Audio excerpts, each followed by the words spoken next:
topic natin ngayon ay kung sino nga ba dapat ang maging breadwinner sa pamilya. Kung ngayon mo lang ako nakita, ako si Ricky Barbacciano, 5 taon ng negosyante. Tapusin mo ang video na to para malaman mo kung ikaw ba dapat ay maging breadwinner. Pero bago yan, ikukwento ko muna sa inyo. Kaming magkakapatid. 7 kaming magkakapatid. Nung pinatay yung tatay namin, nakapag-asawa ulit yung nanay namin at nabiyayaan ng 2 anak. Kaya 9 na kaming magkakapatid ngayon. Yung 3 kong kuya, naging stowaway, naging palaboy sa Maynila, kanya-kanyang diskarte. Ako naman, dinala ng nanay ko sa tsuhin ko at tsahin ko. Ganun din yung ate ko. Bali, ang naiwan na lang ay yung mga nakababata naming kapatid. 4 sila nun. Mga 3 taon, 5 taon, 7 years old, 9 years old. Kaya nagpasya yung ate ko na mag-ibang bansa. Yung ate ko ang sumalo ng obligasyon financially sa mga kapatid ko at sa nanay ko. Pambayad ng kuryente, tubig, bahay, gamit sa pagpapaaral, lahat-lahat siya ang gumastos para matugunan ang pangangailangan. Hanggang sa umabot ng 5 taon, 10 taon, 15 years ang buhay niya sa pag-abroad. Kaya nung panahon na yon ay labis-labis ang kanyang pagtulong financially. Ang problema, napabayaan niya na yung sarili niya na hindi niya namamalayan na tumatanda na siya at nauna nakapag-asawa yung mga nakababata naming kapatid. Siya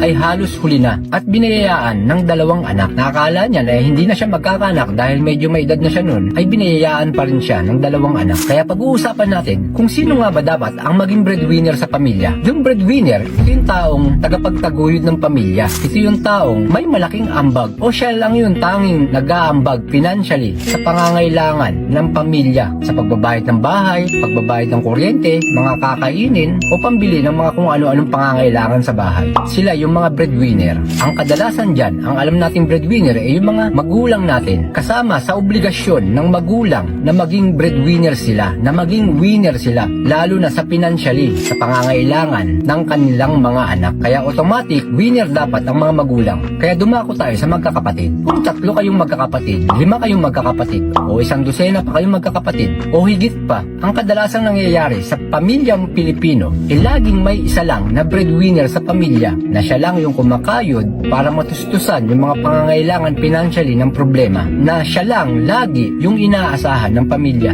Kadalasan dyan yung ate o yung kuya, minsan nga yung nakababatang kapatid, basta siya yung sumasahod ng malaki, siya yung may malaking ambag o siya lang mismo yung nagbibigay financially para mabuhay o masustentuhan ang pangangailangan ng pamilya, ay laging isang tao lang. Pwes mula ngayong araw, babasagin natin yung mga nakasanayan ng pamilyang Pilipino na laging isa lang yung taong breadwinner sa pamilya, na hindi pala dapat. Kung 4 kayong magkakapatid o kahit ilan man kayong magkakapatid, dapat lahat kayo maging breadwinner. Lalo na kung nasa hustong gulang na kayo, may sarili na kayong pag-iisip, malalakas ang katawan, dapat lahat kayo maging winner. At alam nyo ba, yung breadwinner na tinutukoy mo, yan yung taong sinungaling, yan yung taong mapagpanggap, na nagpe-pretend na kaya niya pa, na malakas pa siya, pero ang totoo, pinipilit niya yung sarili niya para lang magampanan yung pangangailangan ng pamilya, na kahit pagod na siya, pinipilit pa rin niya dahil sa kanya nakaatang yung mga taong nakapaligid sa kanya. Kaya dapat walang salitang breadwinner sa pamilya, dapat lahat kayo winner. Para lang yung pag-akit sa bundok, hindi pwedeng nakapasan yung mga taong nakapaligid sa'yo, hindi pwedeng nakahawak sa paa yung mga kapatid mo. Dapat pare-pareho kayong humahakbang, dahil pag nabigatan yan, nakapasan kayo lahat dyan, malamang sa malamang pare-pareho kayong babagsak. Kaya dapat lahat kayo winner. Gamitin nyo yung sarili nyong paa, sarili nyong pag-iisip para humakbang. Kung may mga naunang kapatid mo na humahakbang na o nakakyat na, umakyat ka rin. Gamitin mo yung paa mo at yung pag-iisip mo para humakbang. Huwag kang maging pabigat. Di bali ng mabagal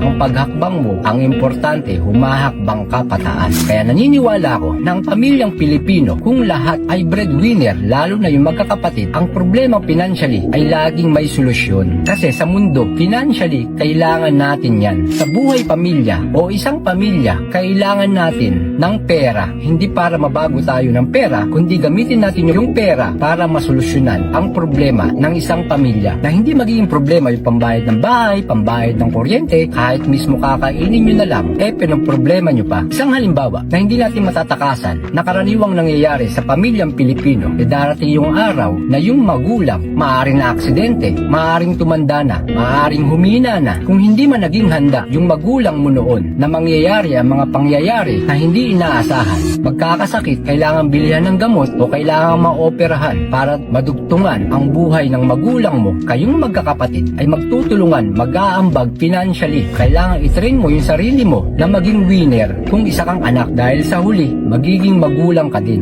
Kaya naniniwala ako na gagaan ang buhay ng pamilyang Pilipino kung lahat ng magkakapatid ay magiging winner. Sa isang pamilya, dapat lahat kayo winner, lalo na kung nasa hustong gulang na kayo at hindi na kayo mga bata. Yan ang pinaniniwalaan ko. Gagamitin mo yung pera para masolusyonan ang mga problema na hindi na kailangan humantong, na kailangan mo pang manghiram ng pera o manganak ng manganak yung problema financially. Ang kalaban lang natin dito ay yung manatili kang inutil, yung manatili kang palaasa sa taong breadwinner sa pamilya mo na hindi pala dapat walang umaasa, walang inutil. Kung natapos mo ang video na to, ano nang gagawin mo? Kung isa kang breadwinner ngayon, tandaan mo na lahat ng sobrang pagtulong ay nagiging masama. Kung ikaw naman ay may kapatid na breadwinner sa pamilya nyo, ano nang gagawin mo? Humakbang ka rin para maging winner sa buhay. Dahil alam ko, naniniwala ako na may ambag ka sa mundo, na may ambag ka sa pamilya mo, na hindi ka isang inutil, na lahat tayo may purpose sa buhay. Kaya dapat simulan mo na, maging handa ka na. Kung yung mga henerasyon noon hindi naging handa na kailangan talaga ng financially, lalo na sa pagtanda, ikaw na mismo bilang anak, masanay ka na maging winner sa buhay para hindi ka magsisi sa huli. Kung nagustuhan mo ang aking video, share nyo naman para malaman din ng iba na may ambag sila sa mundo, na kailangan din nila maging winner sa pamilya, na dapat pala maging winner ang lahat ng miyembro ng pamilya. Kung nagawa nila, alam kong kaya mo rin. Di bali ng mabagal, basta humahakbang. Hanggang sa muli, ako si Ricky Barbacciano. Time is gold. Napakahalaga ng oras. Kaya kailangan mong kumilos habang ikaw ay malakas, dahil walang nakakaalam ng oras ng iyong pagwawakas.